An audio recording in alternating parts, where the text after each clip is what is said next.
Many startups, when we meet them, they're pitching hard, they're selling hard, but you know what happens when people sell hard, you tend to resist, right? And so when we speak with the founders in Surge, we often tell them to take a different approach and to lead with a story, right? To hook in the audience, to create something that is more compelling and memorable. And normally that starts with painting a bigger shift in the market, right? Just as in a movie, normally something big happens. Within your environment, there's normally a big market shift that is either technology or regulatory or demographic that creates a huge opportunity or a problem that is really, really compelling.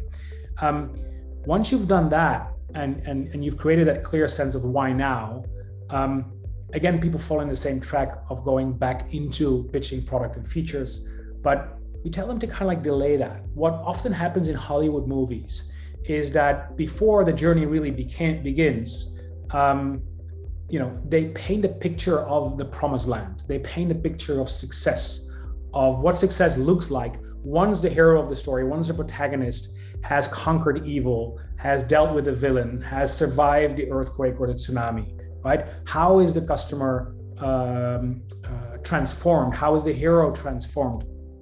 And painting that picture very clearly, makes sure that people are more vested in the story because they want to see Frodo succeed and return to the Shire, the very peaceful land where he lives.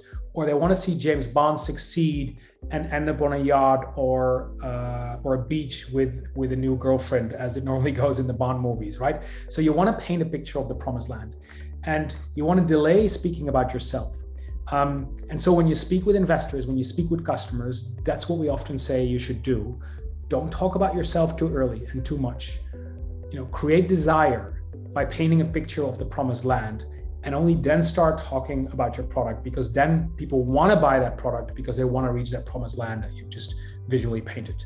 And with that, your pitch normally comes much more compelling.